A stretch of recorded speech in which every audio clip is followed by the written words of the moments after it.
Bueno, y hoy en la entrevista central, quienes nos siguen por YouTube, nos ven por la plataforma MOB, estarán viendo que estamos con el economista Daniel Olesker, que no lo tenemos ahora en el Parlamento, pero que igual se preocupa de los mismos temas que siempre. ¿Cómo estás, Daniel? Sí, muy bien, gracias por la invitación.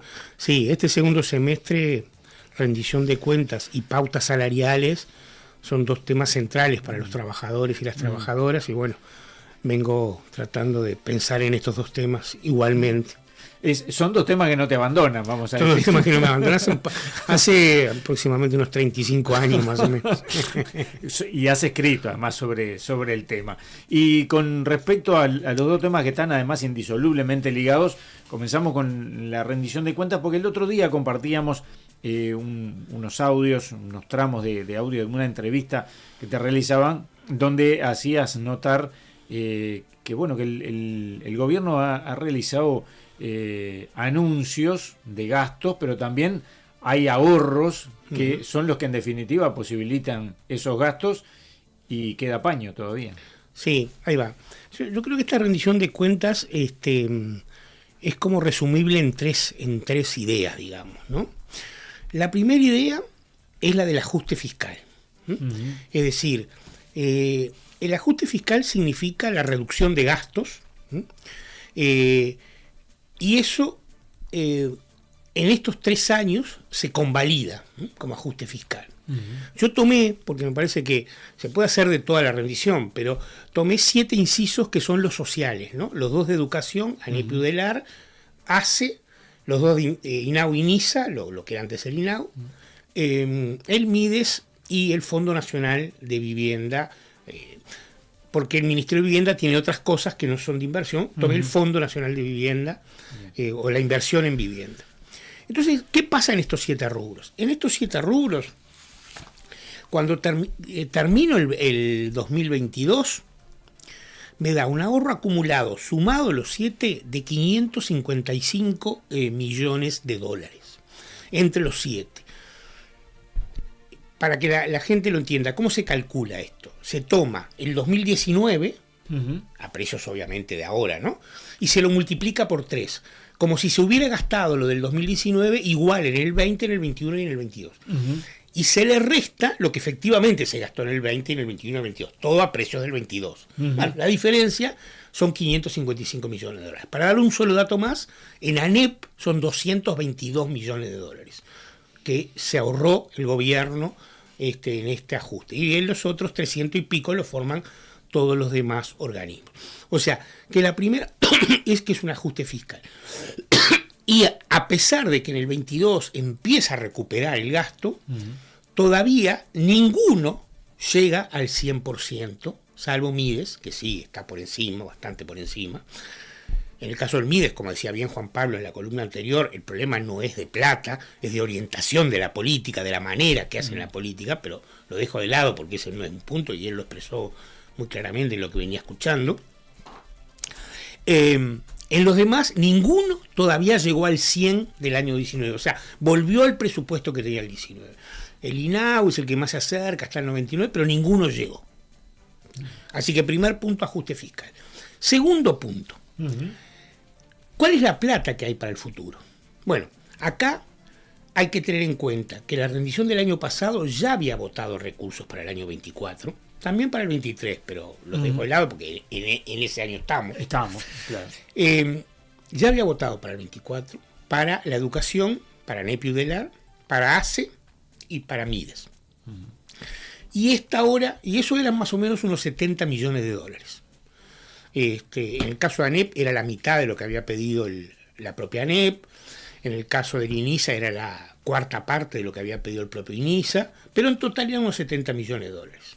Recordemos que el presupuesto total anda en el orden de los 15.000 millones de dólares, ¿no? Digo, para tener una idea cuánto significa 70.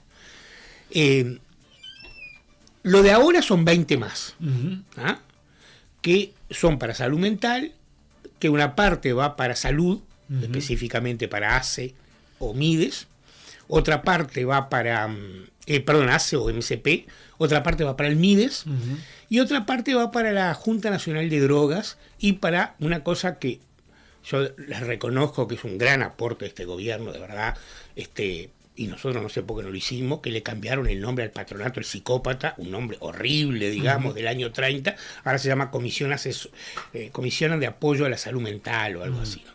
Igual le dieron chirola, ¿no? Pero bueno, le cambiaron el nombre. Esos 20 millones. Quiere decir que tenemos 70 y 20, 90. Mayoritariamente para el año 2024, casualmente el año electoral, o no casualmente, en fin, eso cada oyente lo evalúa como... Lo evaluará. Ahora, claramente, como tú decías al principio, estos recursos nacen del ahorro que se generó en el periodo anterior, y forman lo que yo siempre llamo una U, digamos, ¿no? Es decir, un gran ajuste al principio, los 2 primeros años, el tercer año el ajuste se contiene un poquito, empieza a crecer en el 23 y en el 24 vuelve al nivel inicial. En algunos casos va a volver al nivel inicial, en otros capaz que no, pero más o menos. Entonces ahí, eso me lleva a mi tercer punto. ¿Es una meta que puede ser considerada satisfactoria que el nivel del gasto público social equipare al punto inicial? Y no, por 2 razones. Y esto siempre lo digo que vale para la pauta salarial y también va a valer para pobreza, porque pobreza va a terminar también más o menos como el inicio. Por 2 razones. La primera es por lo que dije en el primer punto, porque en la panza de la U se ahorraron, bueno, hasta ahora 555 millones de dólares, seguramente vamos a llegar a más, porque todavía, como seguimos por debajo del 19, nos seguimos ahorrando, digamos, ¿no? Y la segunda, y la más importante, es porque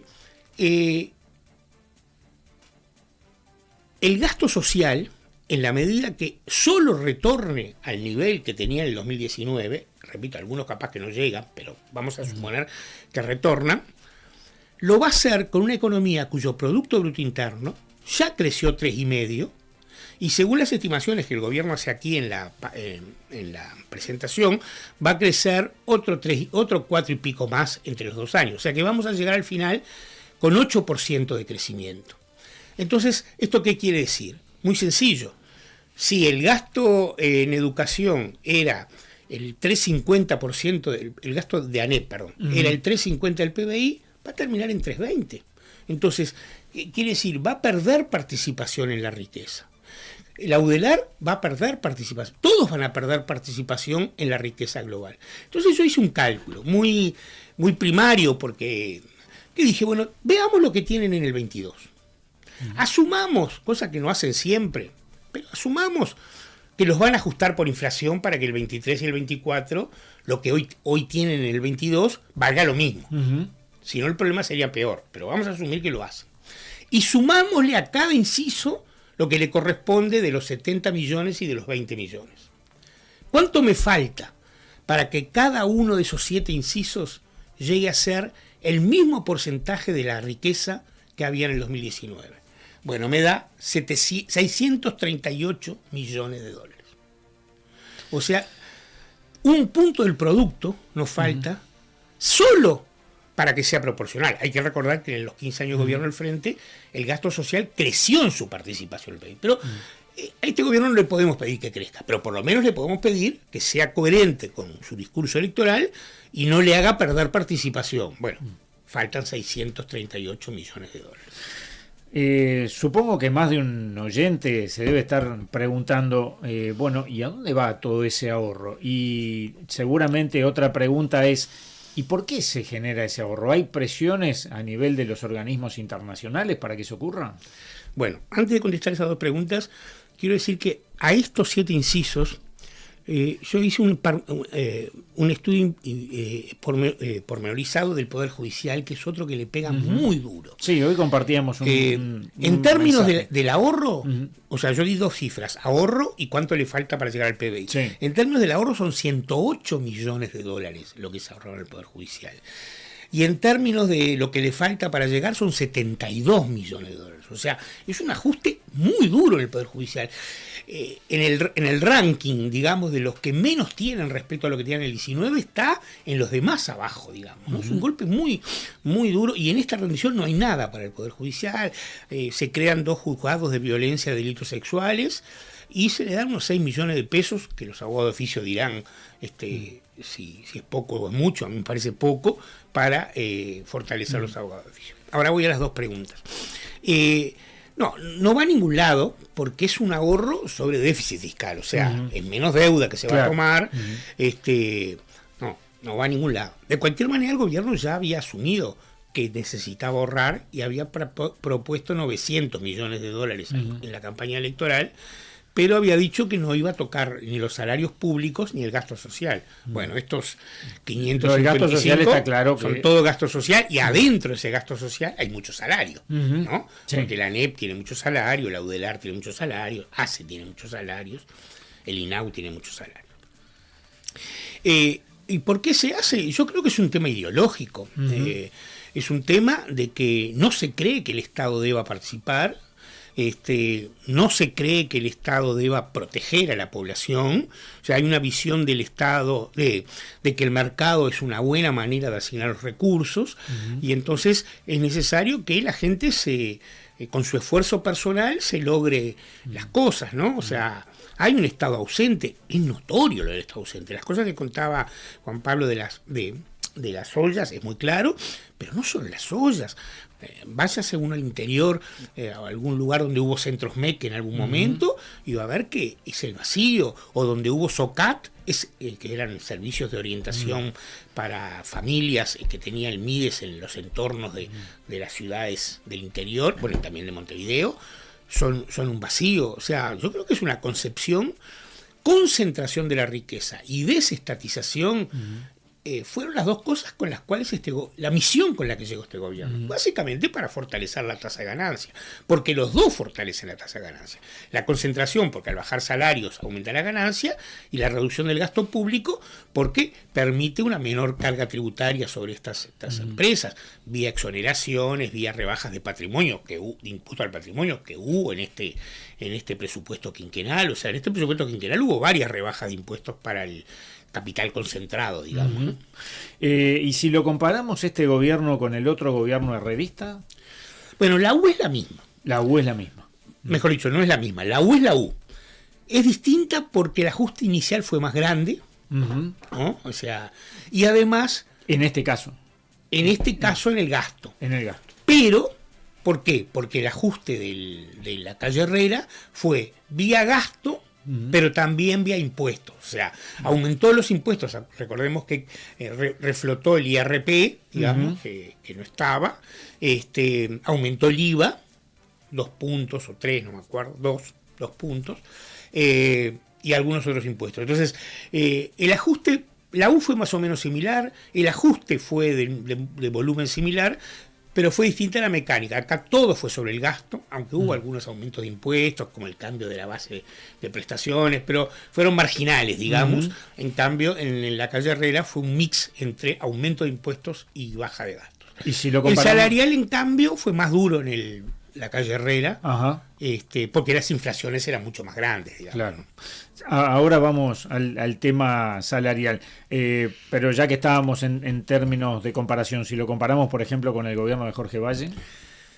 Bueno, el gobierno de Jorge Valle, el ajuste fue mayor, pero en un contexto de caída del producto, ¿no? Con una crisis. Igual la caída de los salarios y el empleo fue mayor, la caída de los salarios y el empleo fue mayor que la caída del producto. O sea, los trabajadores perdieron más que el resto de la sociedad. Pero pagaron la crisis, no me parece que sea comparable. No, digamos, no es comparable. Yo lo compararía sobre todo con los dos gobiernos de los 90, porque en el segundo gobierno Sanguinetti también hubo ajuste fiscal, también mix de incremento de impuestos y baja de gastos con una caída del salario real también. Ahora, en este contexto que tú nos estás compartiendo, estamos ante una nueva ronda salarial donde, ya quedó claro por lo que tú decías que el impacto va a ser directo, ¿no? Sobre todo en los salarios públicos. Bueno, en los salarios públicos ya hay un convenio firmado el año anterior que tiene la misma lógica que las pautas salariales que se definieron para el sector privado, que es que en enero del 2025, o en julio del 2024 los privados, porque los privados ajustan semestralmente, el salario real vuelva al nivel del 2019, digamos. Y ahí Ahí me vas a hablar de los triangulitos. Claro, hay varias cosas. Primero, hay sectores privados que ya lograron recuperar el salario del 2019, porque siempre hay una cosa, la política pública es A y el resultado es B. ¿Cuál es la diferencia entre A y B? La lucha social. Es decir, no siempre el resultado en una negociación salarial es la pauta salarial propuesta por el gobierno, ¿no? Y hubo sindicatos que transformaron la A de recuperar solo el 40% en la primera ronda anterior de Consejo Salario en recuperar un 70, un 80, o incluso como el Zunca, como el AFUS, como algunos sectores de la UNRWA, y alguno más que se me escapa, llegaron al 100% de la recuperación, el FOICA, si no recuerdo mal. Entonces, para eso no hay nada. Porque no es que se le dice, bueno, como ustedes ya recuperaron todo, ahora ese 2% adicional que le falta recuperar a los otros, se lo damos como crecimiento en los próximos 3 ajustes. No, para eso no hay nada. Veremos si no hay nada, porque son sindicatos que seguramente van a pelear por crecimiento, ahora ya no por recuperación, por crecimiento. Pero para eso no hay nada. No hay nada para los salarios sumergidos, o sea, no hay nada diferencial. Eso que falta para llegar al salario del 24 vale igual para el salario de 15.000 pesos, de 25 líquido o de 50. No hay nada. Lo único que hay es una pauta que dice, lo que a usted le falta para llegar al salario del 2019 se lo vamos a dar en 3 etapas. Le vamos a dar la inflación estimada y si no le embocamos, o sea, si no es la misma, al final del año se le da un correctivo para garantizar que el salario real llegue. Entonces, es una pauta muy austera, digamos, ¿no?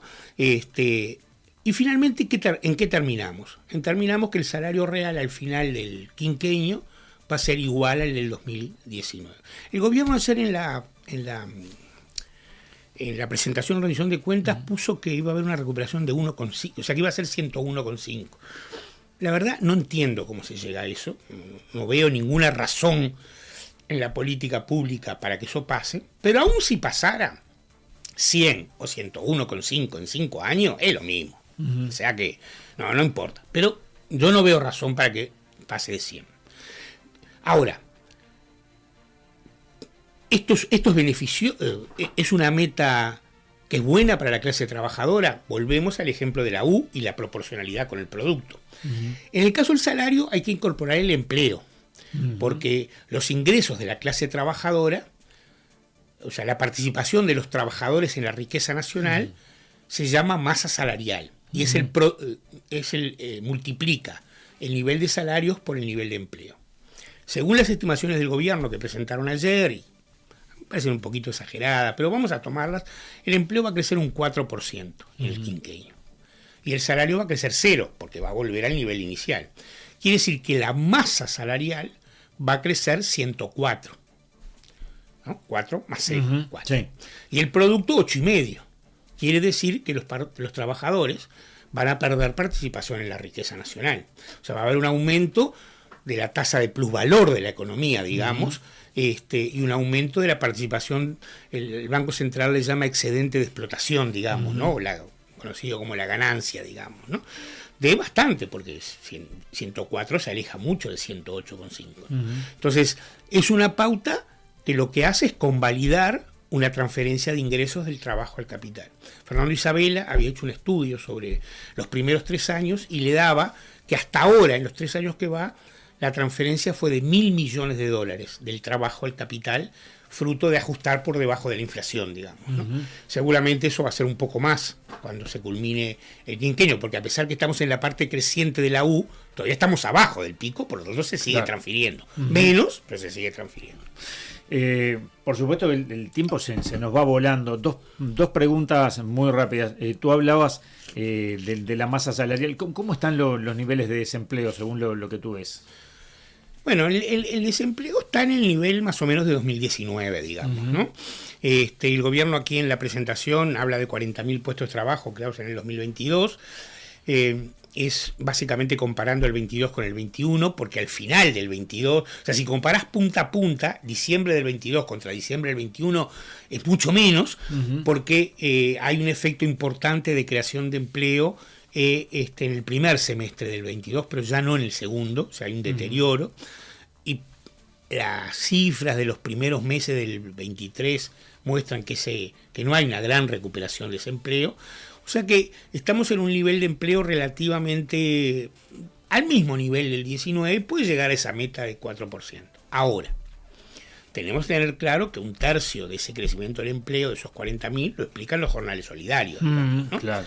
Y que otro tercio lo explican las obras públicas, básicamente el Ferrocarril Central y UPM, que tiende a cero. Están terminando, claro. Bueno, la rendición de cuentas muestra que a nivel de inversión pública hay un aumento importante, digamos, ¿no? O sea que es probable, o es posible, no probable, no es posible, que eso haya un nuevo incremento de empleo público. Ahora, lo que también demuestra eso, si un tercio lo explican los jornales solidarios, y un tercio lo explica la obra pública, y solo un tercio el empleo en el sector privado normal, aquella tesis de que íbamos a bajar los salarios para que creciera el empleo, no se convalida, porque creció muy poco el empleo. Lo que crecieron fueron los jornales solidarios y la administración de gobierno, digamos, la obra pública, ¿no? O sea que aquella idea de que vamos a hacer un convenio puente para bajar los salarios, para conservar el empleo, en realidad no funcionó. Lo último, ya finalizando, es como un picoteo esto, porque no nos da el tiempo para profundizar más, a pesar de que allí Enrique, por ejemplo, dice: qué claridad, lo podría escuchar todo el día. Gracias, Enrique. Entre los muchos mensajes leo ese. Pero frecuentemente se habla, nosotros compartimos audios de distintos sectores de gobierno donde se menciona el tema del atraso cambiario. ¿Es correcto hablar de atraso cambiario?